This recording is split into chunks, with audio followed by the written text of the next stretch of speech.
Okay, my husband has been asking for buttermilk biscuits for a while, so we're going to make them tonight because tomorrow we have a busy day and he has been working on the chicken coop, so we're going to have those for breakfast.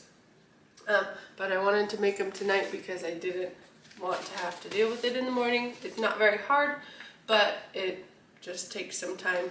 But if I have them made tonight, then in the morning I can just wake up and put them right in the oven.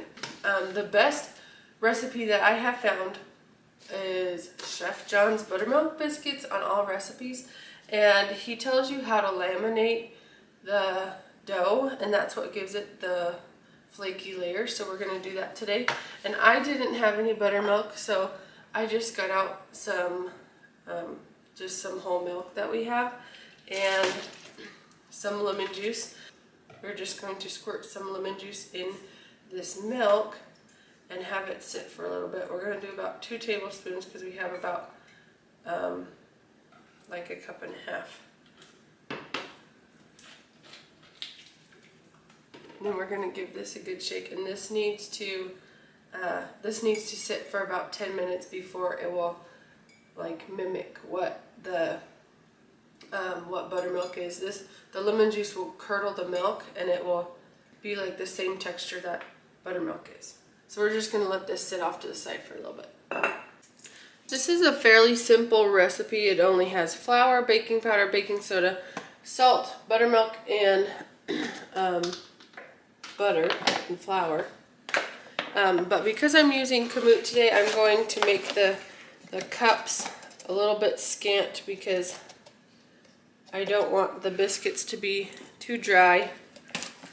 But with biscuits, you can just add more buttermilk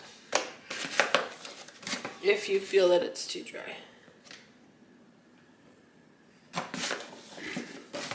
And we're going to double this today because our family really likes biscuits.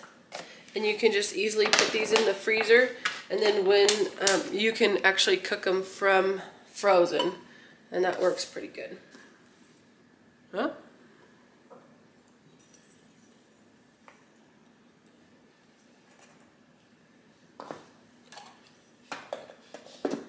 Baking soda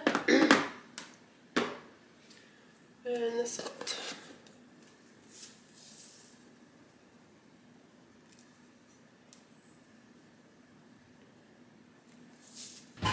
We're going to mix this up really good because we don't want that baking powder or baking soda to be in any lumps.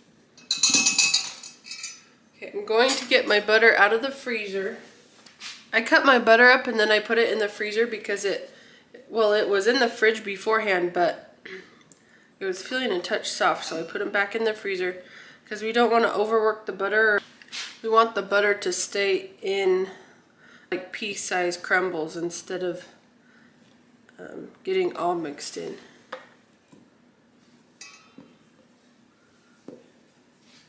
Okay, then we're just going to use our pastry blender and just get those pieces of butter to be a little bit smaller.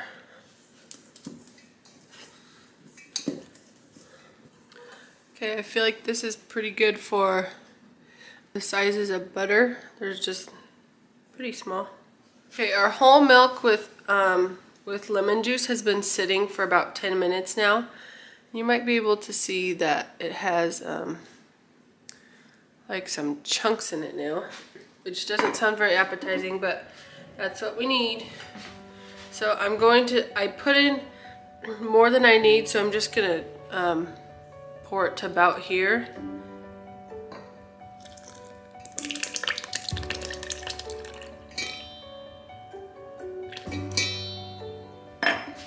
My Danish stove hook.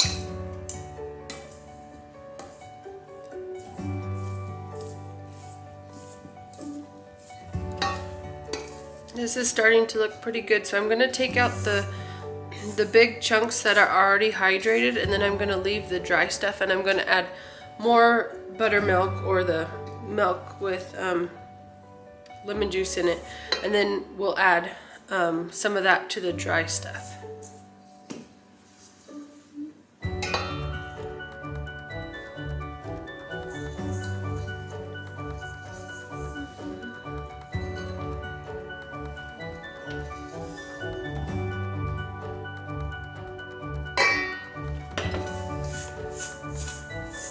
Okay.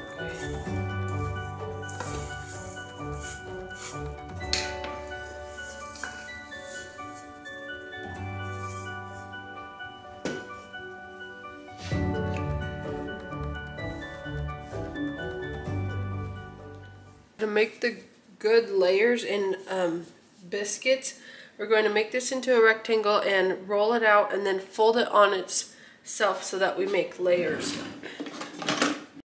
I decided to include the whole laminating process in this video because it's really nice to see how other people do things and to see if your dough looks the same or if it's too dry or if it's too wet. And so I did notice that my dough was a little bit too dry, so I did put a little bit extra milk on the dough. Not too much because as you can see in this laminating process that when you do flip it over on itself, it tends to mix up a little bit better.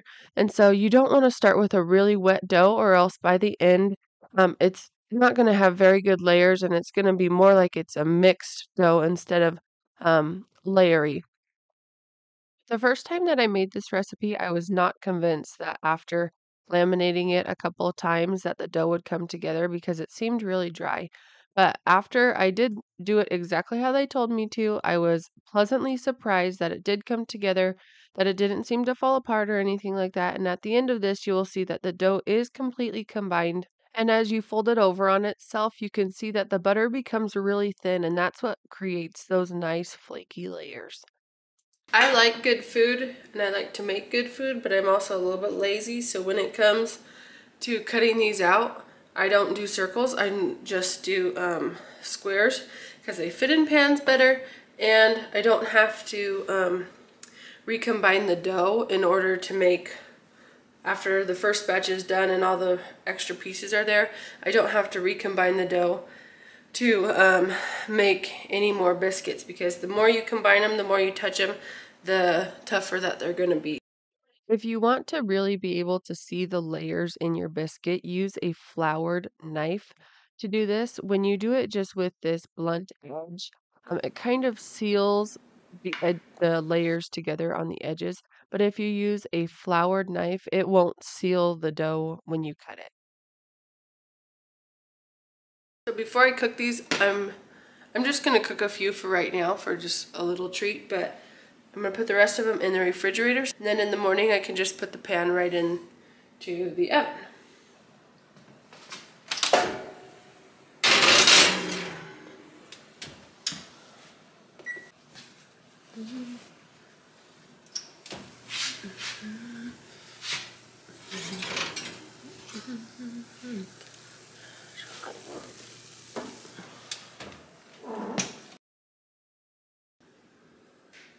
Oh my heavens, you guys, do you see that steam coming out of the biscuit? It looks so delicious. I think the most important part of this recipe is the laminating. You can make these biscuits with any recipe that you already like, but to make them flaky, do the laminating and they will make your already wonderful biscuits even better.